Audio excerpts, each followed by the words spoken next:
ενώσεις με λεκτική κατάληξη ίδιο μπορεί να είναι υδροξίδιο του και θα μπει ένα όνομα ιοξίδιο.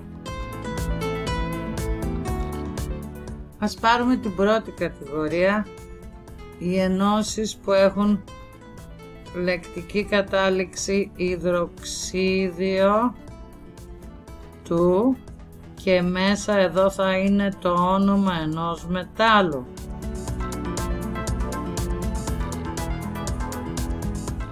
Είναι ιοντικές ενώσεις και θα περιέχουν το θετικό ιόν του μετάλλου και το αρνητικό ιόν του υδροξιδίου. Παραδείγματος χάρη, υδροξίδιο του καλίου περιέχει το μέταλλο κάλιο που είναι θετικό και θα γραφεί πρώτα και το ιόν του υδροξιδίου που θα γραφεί δεύτερο. Έτσι γράφω το ιόν κάλιο με τον αριθμό οξύδωσης του -1 και το ιόν του υδροξιδίου με -1. Οι αριθμοί οξύδωσης είναι ίδιοι και 1 και δεν κατεβαίνουν. Υδροξίδιο του ασβεστίου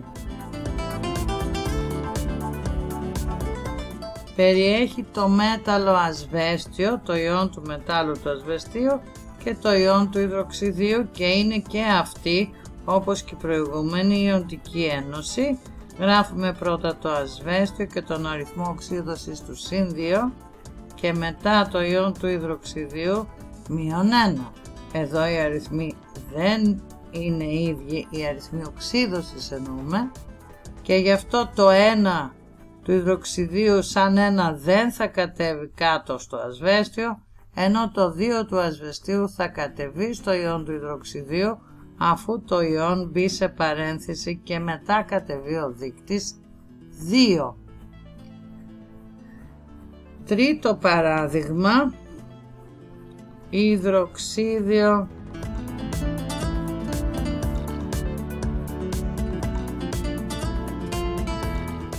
του νατρίου. Αποτελείται από το ιόν του νατρίου που είναι μέταλλο και το ιόν του υδροξιδίου που είναι -1 αριθμός οξύδωσής του. Πρώτα θα γραφεί το μέταλλο ιόν νατρίου με +1 αριθμό οξύδωσης και μετά το ιόν του υδροξιδίου. Οι αριθμοί οξύδωσης είναι ίδιοι και δεν κατεβαίνουν.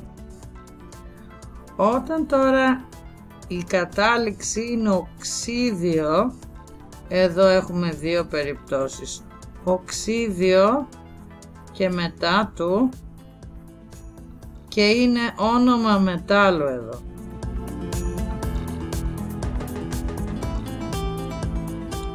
Οι ενώσεις αυτές είναι ιοντικές ενώσεις,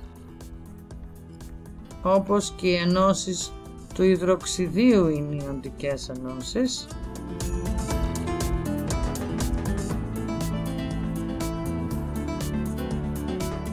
Και γράφονται ανάποδα από ό,τι ακούγονται και περιέχουν το ιόν μετάλλου και ιόν οξυγόνου.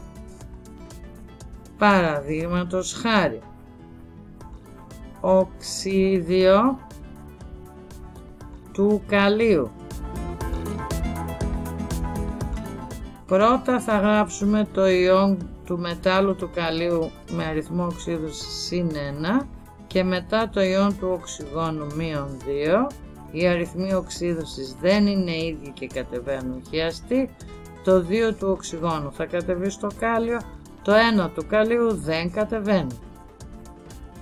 Οξύδιο του ασβεστίου.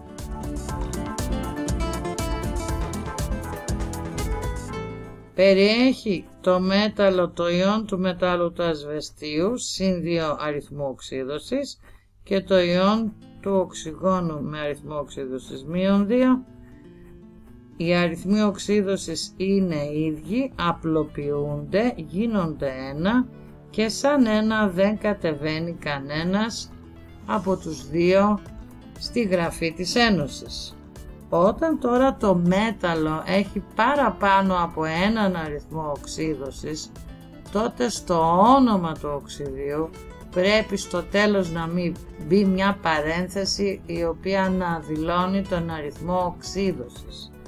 Έτσι, παραδείγματος χάρη, όταν έχουμε το όνομα οξύδιο του σιδήρου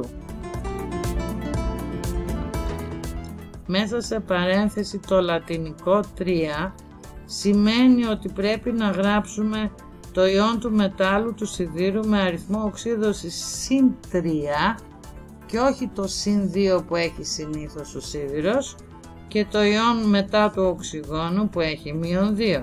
Οι αριθμοί οξύδωσης δεν είναι ίδιοι και κατεβαίνουν χιαστοί. Το 2 θα μπει κάτω από το σίδηρο και το 3 θα μπει κάτω από το οξυγόνο. Όταν όμως στην ονομασία δεν δηλώνεται το λατινικό 2 και ούτε το λατινικό 3, τότε παίρνουμε το ιόν του σιδήρου με το συνηθέστερο αριθμό οξύδωσης που είναι το συν 2, ενώ το ιόν του οξυγόνου με μείον 2. Εδώ οι αριθμοί οξύδωσης είναι ίδιοι και μετά από απλοποίηση 1, γι' αυτό κανένας δεν κατεβαίνει στη γραφή του τύπου της ένωσης του οξυδίου του σιδήρου. Όταν όμως έχουμε οξύδιο του και μετά υπάρχει όνομα μετάλλου, θα υπάρχει στο όνομα και ένα αριθμητικό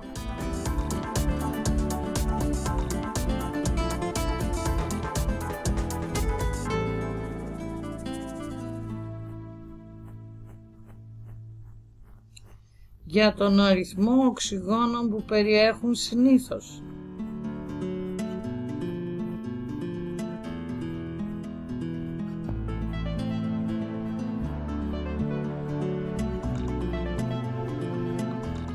Είναι ενώσεις ομοιοπολικές.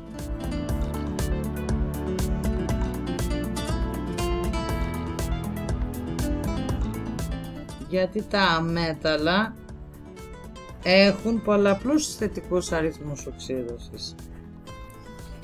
Έτσι λοιπόν, παραδείγματος χάρη, έχουμε την ένωση μονοξίδιο του άνθρακα.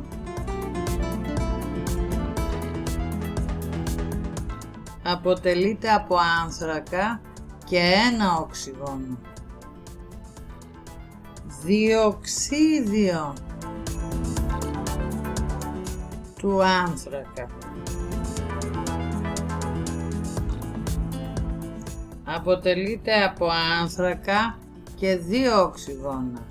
Στην πρώτη ένωση ο άνθρακας είχε αριθμό οξύδωσης συν 2, γιατί το οξυγόνο έχει μείον 2 και επειδή ήταν ίδιοι δεν κατέβηκε κανένας, μετά από απλοποίηση βέβαια, ενώ στη δεύτερη το οξυγόνο είχε μείον 2 και ο άνθρακας συν 4, γι' αυτό από απλοποίηση το 4 με το διάρρη απλοποιήθηκε και έγινε 2 και κατέβηκε το 2 χιαστή στο οξυγόνο.